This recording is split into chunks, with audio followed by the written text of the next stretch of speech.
Before we get into the video, could everyone please subscribe to my Endless Diary Tales channel? Thank you so much. The day I was murdered, my husband was with his first love. They hugged, kissed, rekindled their old flame, and got married soon after I died. For 10 years, only the lead detective on the case couldn't sleep at night. When he successfully caught the killer, he was interviewed. He stayed silent for a long time and finally said, "The victim, she was the one I loved the most." The media went wild.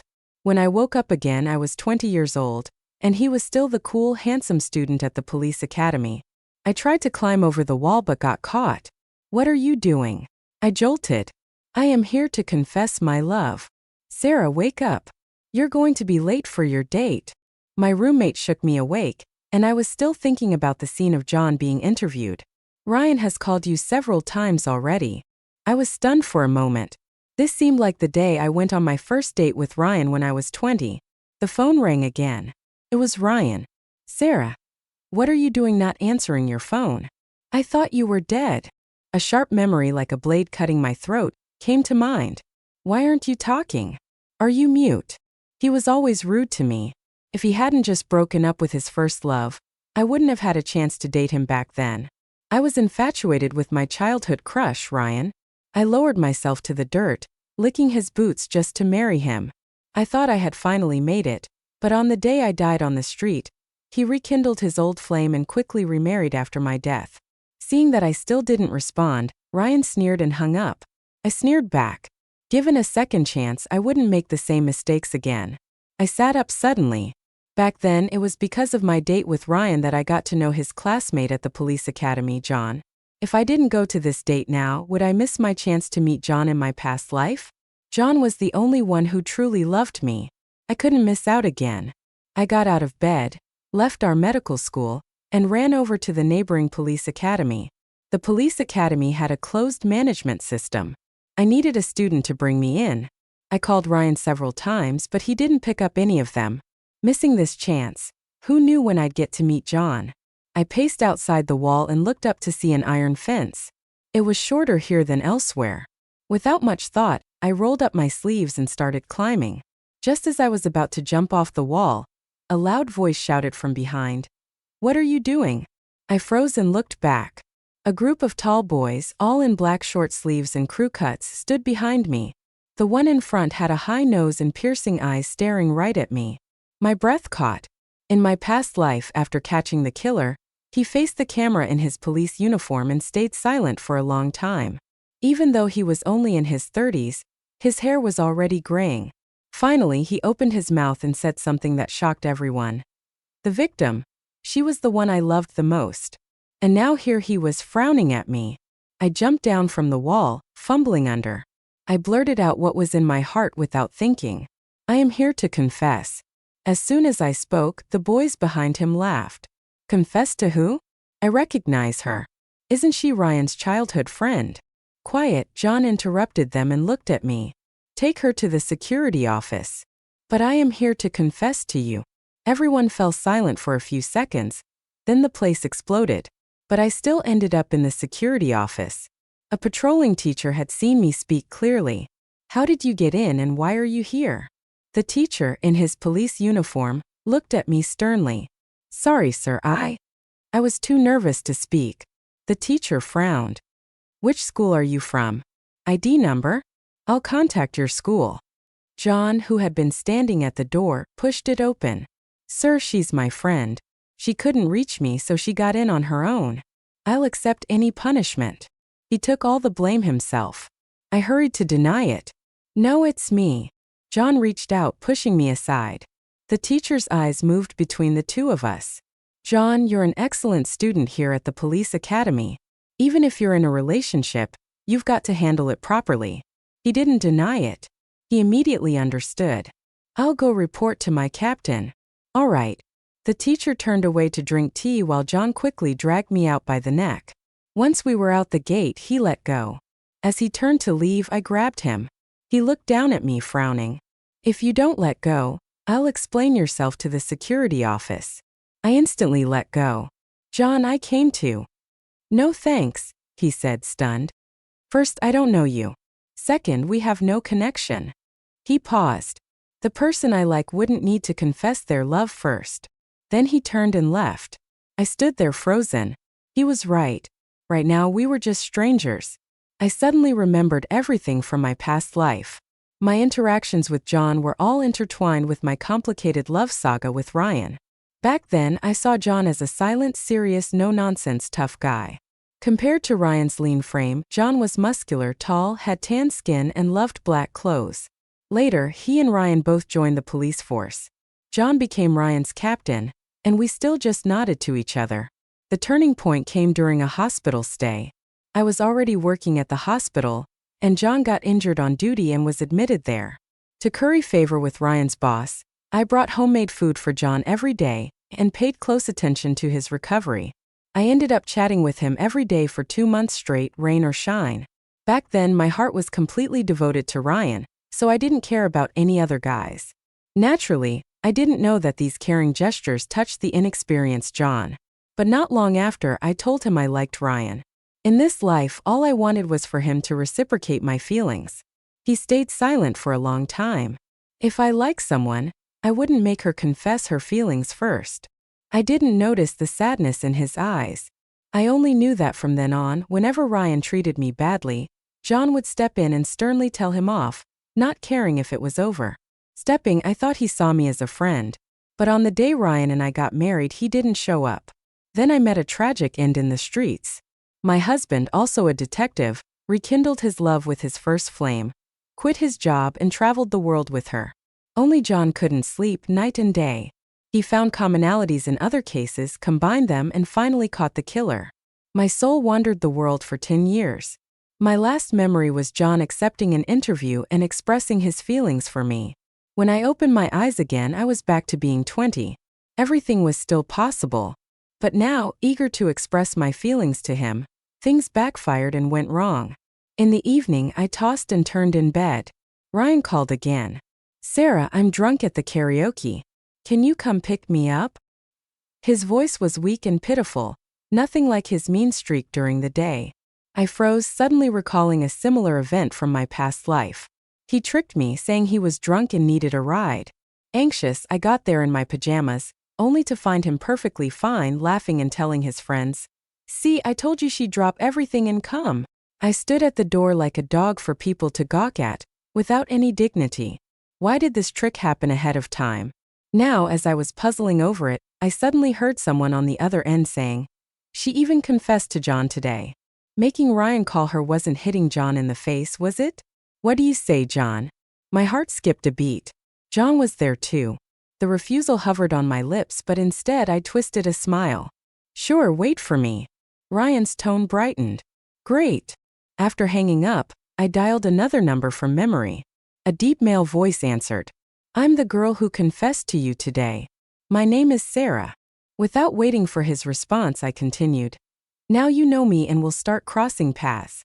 Are you drunk now?" "What?" I could almost see John's frowning face. I chuckled. "Drink more. I'll come pick you up." Hanging up, I didn't even change clothes and headed to the karaoke by taxi. Following Ryan's location pin, I stopped outside a private room, took a deep breath and pushed open the door. The noisy crowd fell silent, and then someone laughed. "Less than half an hour, Ryan. Impressive. I owe you one." Just like before, they mocked me for coming at his call.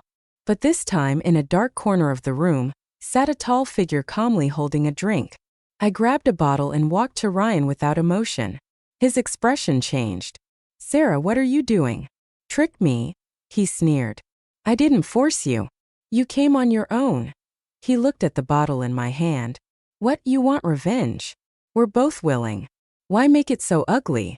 I chuckled, slowly putting down the bottle. "Don't flatter yourself, Ryan. I am here to pick up someone else." His face stiffened, then he sneered. "These are all my friends. Who do you know? You want to save face? Say something plausible." The crowd laughed with him. At that moment, the figure in the darkness stood up. The room went silent in an instant. Someone softly called, "John." He walked slowly to me.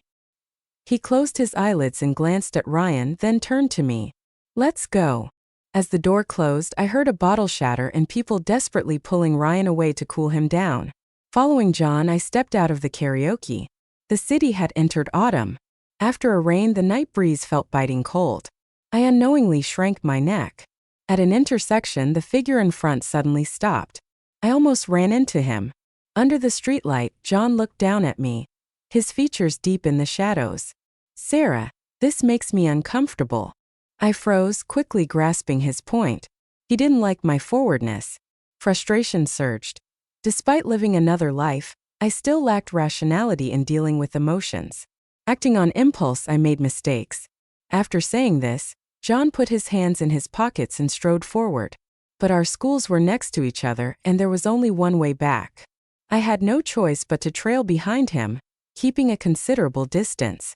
At a corner, someone suddenly bumped into me, almost knocking me down, but hurriedly left without an apology. "What's wrong?" A familiar scent hit me, freezing me. Incense from a temple mixed with wild grass after rain. In my past life, someone with that scent dragged me into a dark alley at night. He held a knife to my neck from behind, whispering sinisterly, "You're too much of a hindrance." I jolted awake, but the person had disappeared.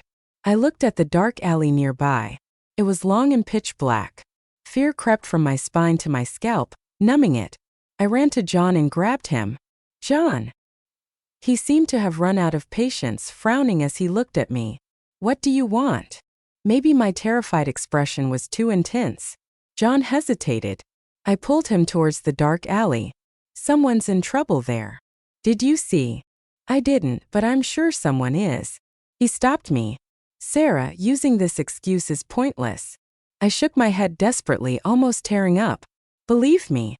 I swear if there's nothing, I'll never bother you again." He was obviously wavering. After a while, he finally decided to go in with me. Entering the dark alley, puddles from the rain were everywhere. Using the phone's light, we moved cautiously.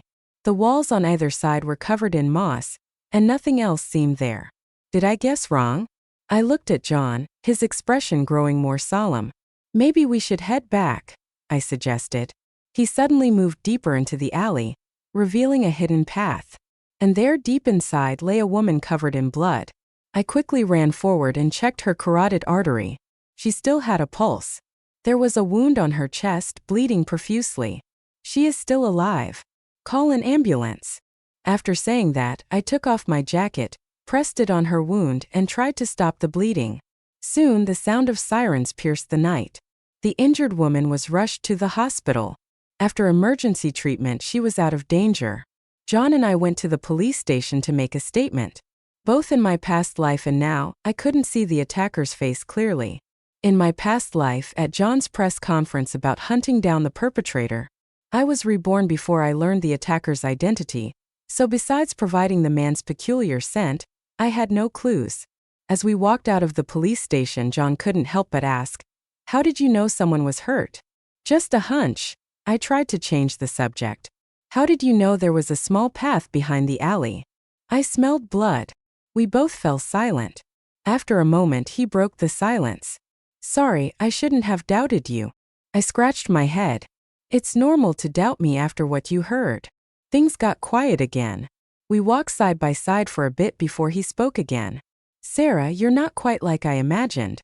Taken aback, I joked, "Is that better or worse?" He stayed silent.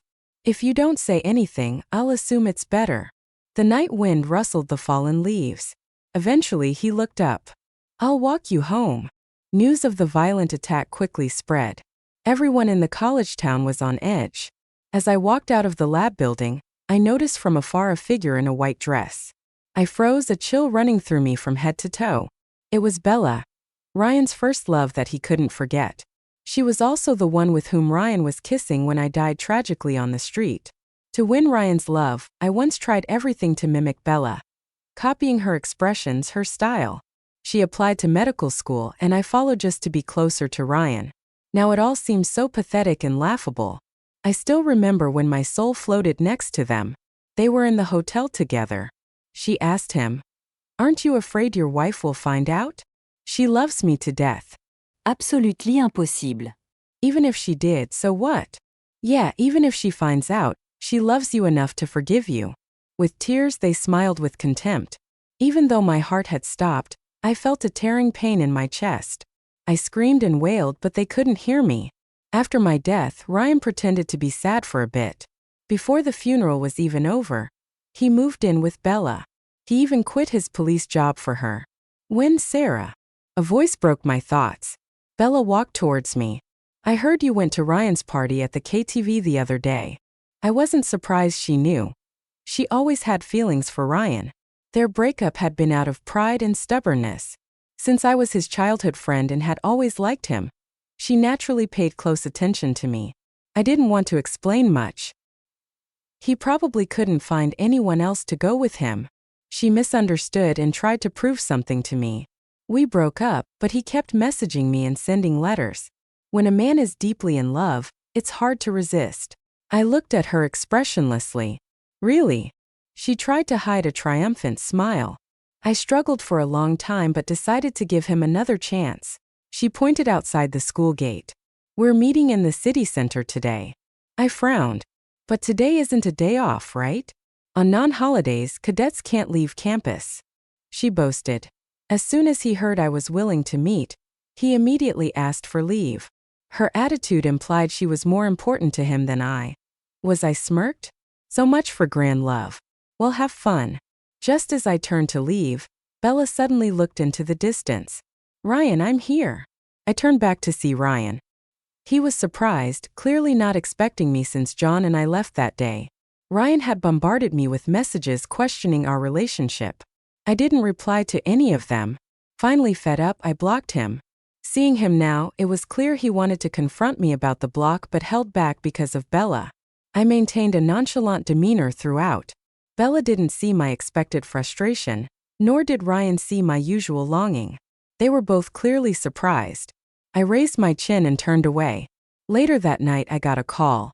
Is this Sarah? Yes, who's this? A voice replied excitedly. I'm the mother of the girl you saved. Do you have time tonight? I want to treat you to dinner to express my gratitude in person. No need, it's what I should have done. If it's inconvenient for you, I can come to your school. Is that okay? The girl's mother was too kind, but if she came to the school, my ability to save people by scent would become widely known. That would make it harder to identify the culprit next time. So, I agreed to meet but added, actually, the main credit for saving your daughter goes to a friend of mine named John. You should invite him first. If he goes, I'll go. I'll check with him. If he agrees, you must come too. Okay. After hanging up, I smirked. I really gave that lady an impossible task since it wasn't a day off. John, a police cadet, couldn't leave the school. Knowing him, he wouldn't casually take leave like Ryan.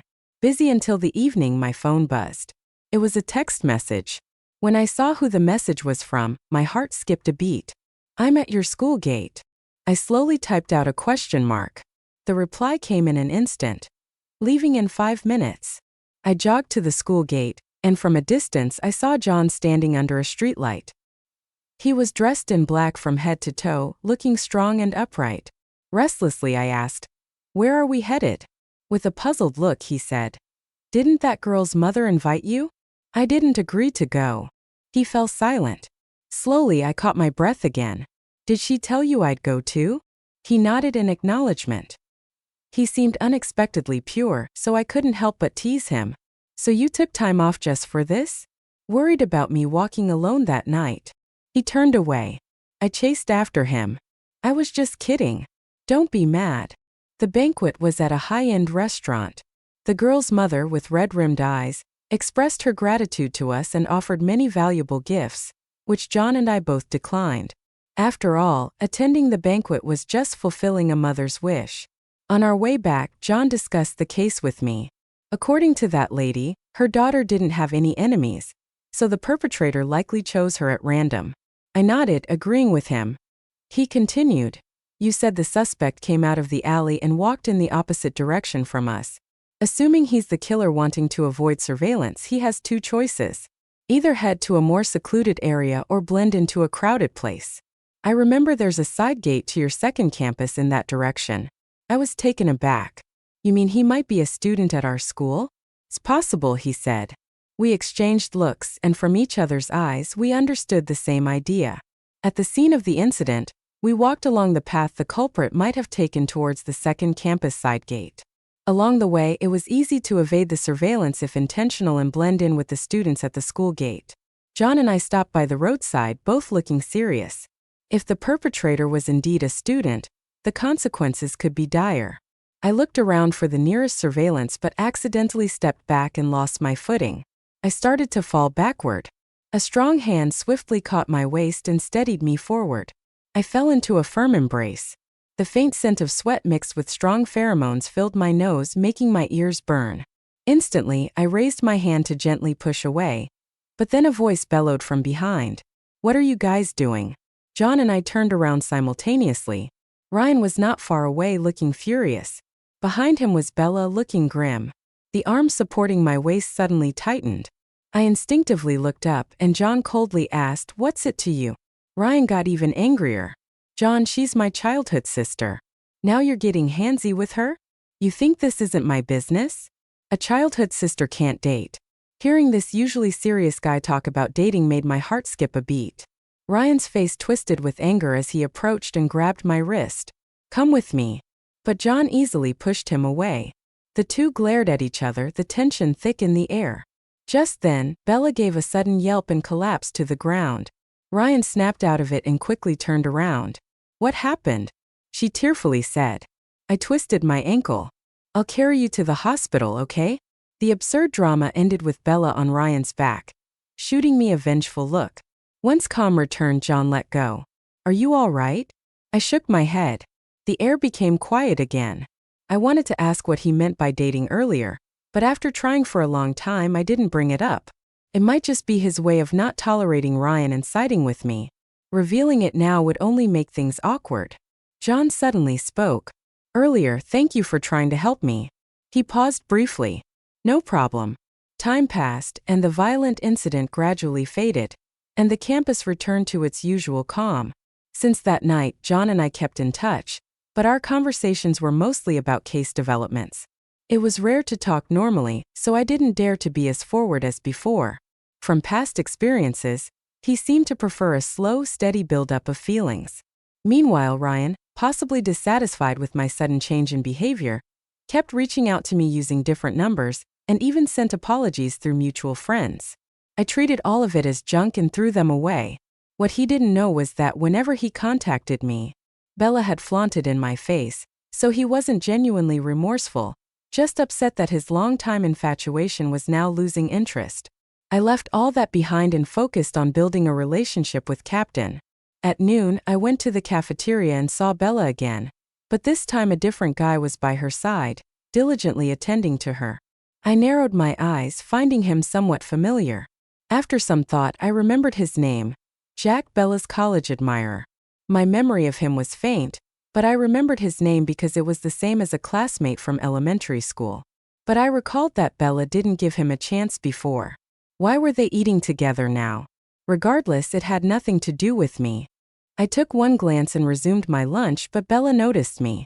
She took her tray and purposefully sat next to me. "Sarah, what a coincidence." I forced a smile.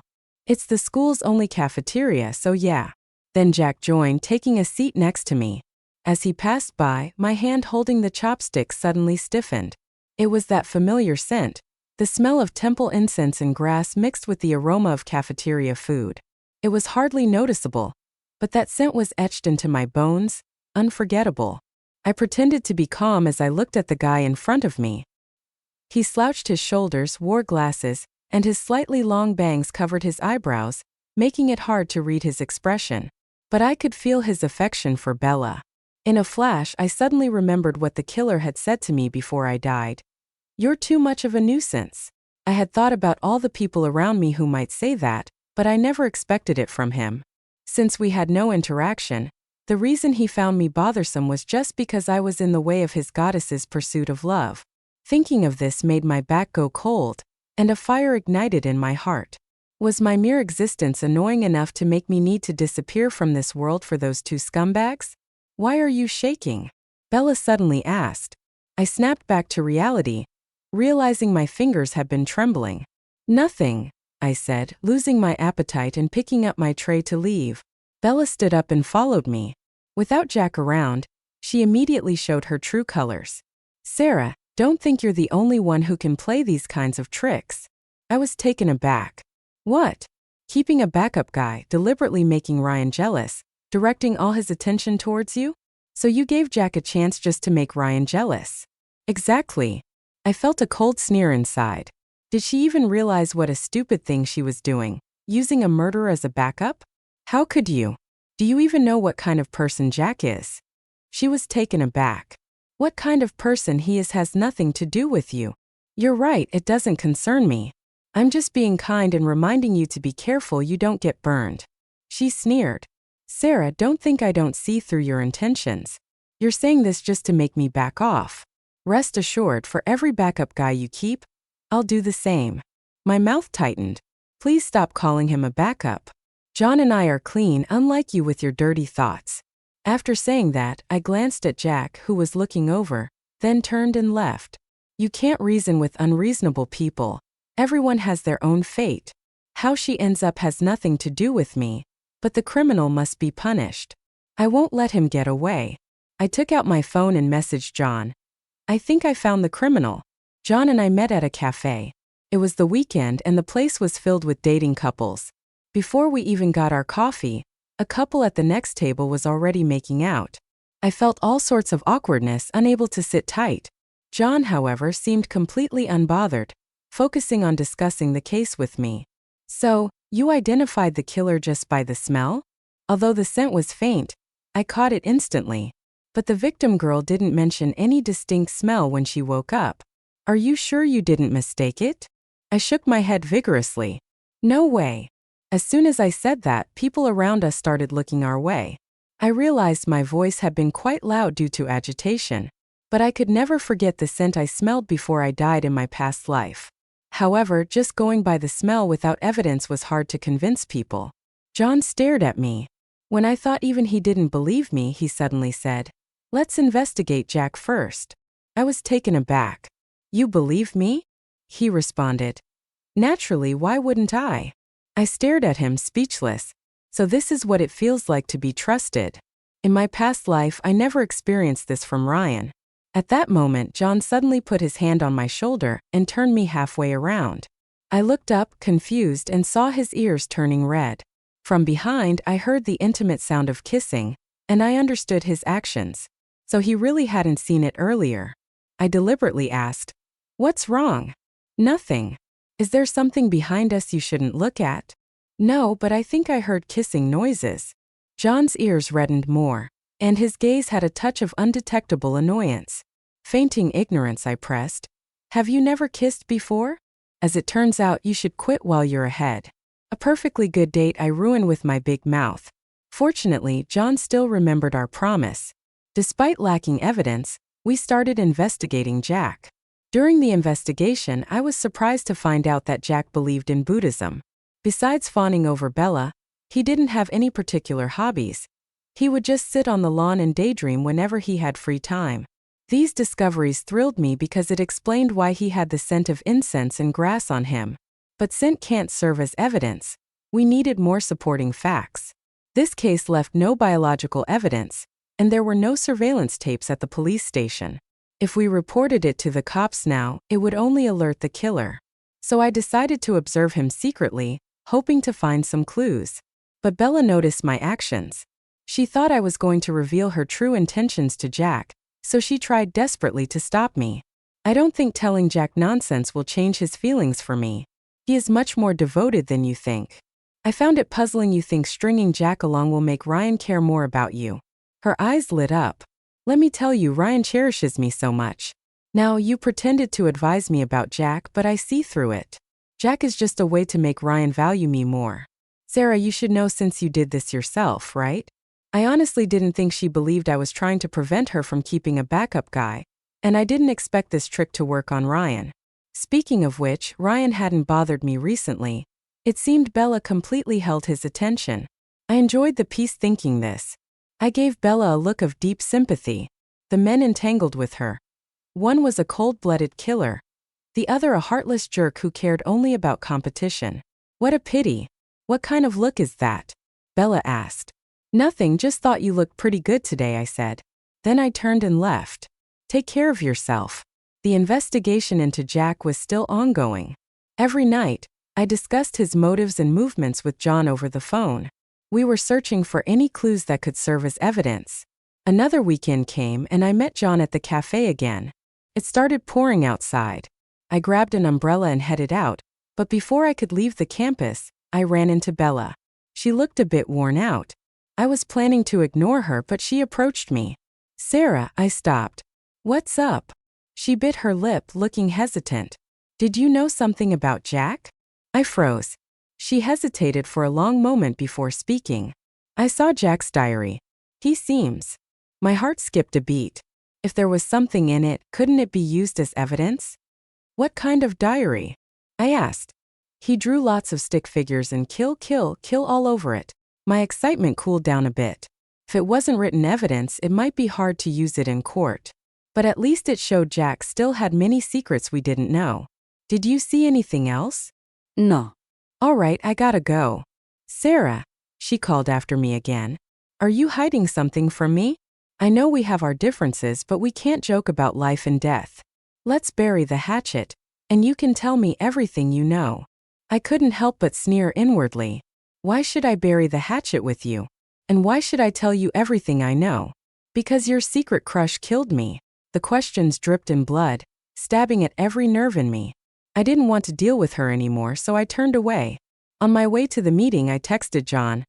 Almost there, 10 minutes. Just after sending the message, a pair of hands covered my mouth and nose, and in seconds I lost consciousness. When I came to, I was in an unfinished abandoned building. My hands and feet were bound and my mouth was taped shut. Standing in front of me was a fully armed man, showing only his eyes, but I recognized him immediately. It was Jack. What did you tell Bella? He asked. Realizing my mouth was taped, he paused and pulled out a knife. And I'll stab you. The rain was deafening outside. Even if I screamed, no one would hear. He tore off the tape. What do you mean? I asked, confused. Did you badmouth Jack to her?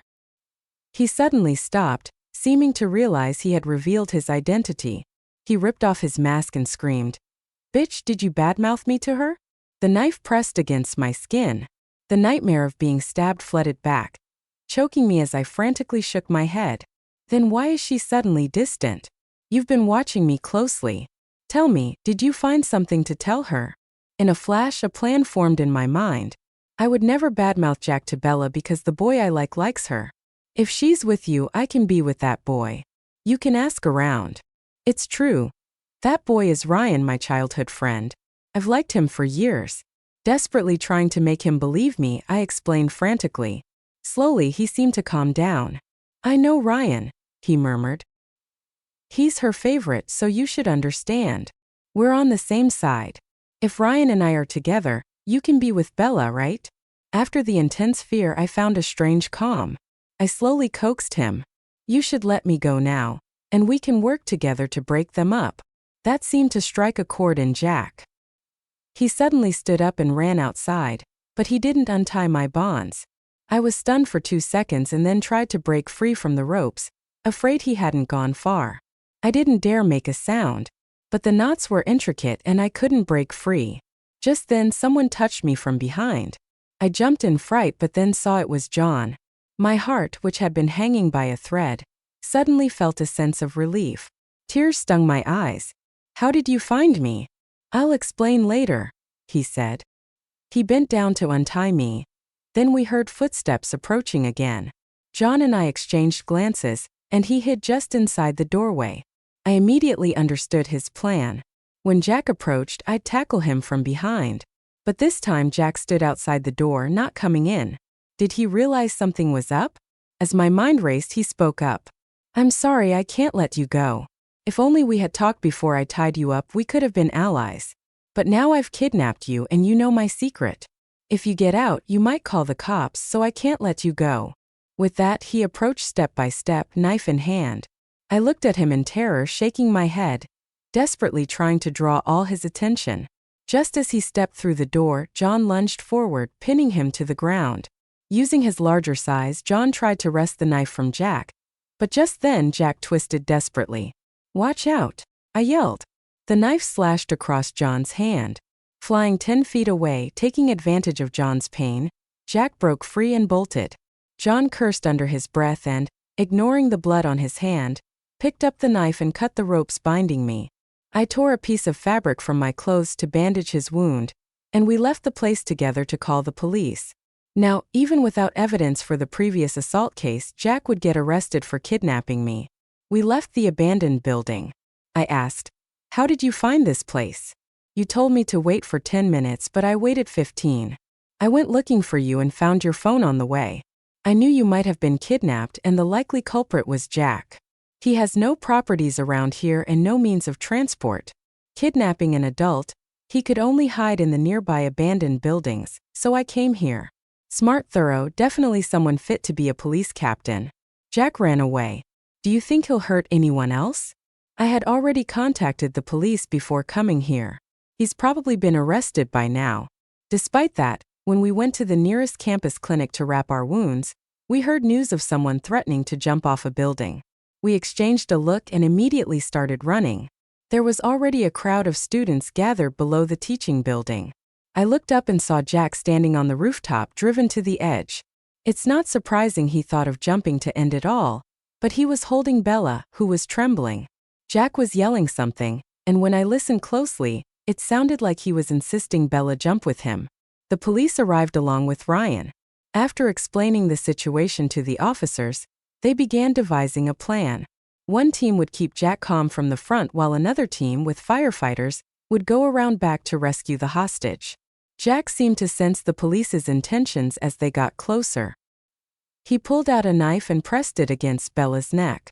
Nobody expected he had another knife. The plan had to change on the fly. "Call Ryan over," Jack shouted. The police had no choice but to bring Ryan to negotiate, but Ryan clearly wasn't willing.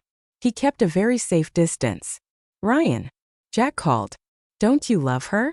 I'm giving you a chance. Come be my hostage and I'll let her go." "Ryan, save me," Bella cried continuously, but Ryan acted as if he didn't hear her, staying frozen with fear. The knife at Bella's neck pressed deeper, drawing blood, but Ryan wouldn't move. The crowd below started to voice their frustrations. "Isn't he a police academy student? He should have more courage. His girlfriend's life is in danger, and he's just standing there." The police gestured for the crowd to stay quiet, but everyone was still seething inside. Jack completely lost his patience. He dragged Bella closer and closer to Ryan. The police signaled for Ryan to keep Jack calm. Bella had reached her limit. Sobbing, she yelled, "Ryan, don't you love me? Why do you ignore my life and death? Can't you say one comforting word to me?" Ryan remained silent. In that instant, something nobody expected happened. Bella broke free from Jack and jumped off the rooftop. Jack went berserk after seeing his goddess fall. He grabbed the knife and rushed at Ryan. With a thud, screams erupted from all around. John covered my eyes. Bella didn't die because debris broke her fall, but the impact injured her spine, leaving her bound to a wheelchair for life. Ryan was stabbed multiple times and suffered fatal wounds. When I heard of his death, it felt surreal. In my past life, when I found him cheating, I wished he'd die instantly. Now that it happened, there was no satisfaction. Jack was found guilty of robbery, murder, and kidnapping, and faced the death penalty. John's hand had almost recovered, and I accompanied him to the hospital to remove his stitches.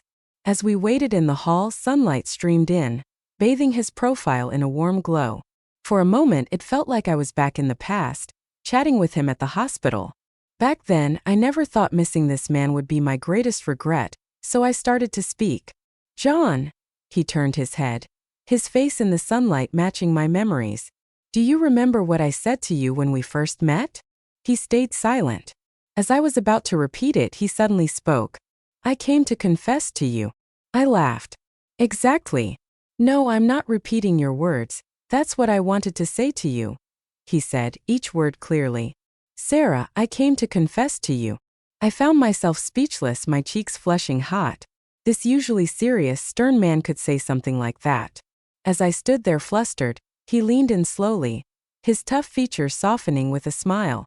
"Do you accept my confession?" he asked. "I do."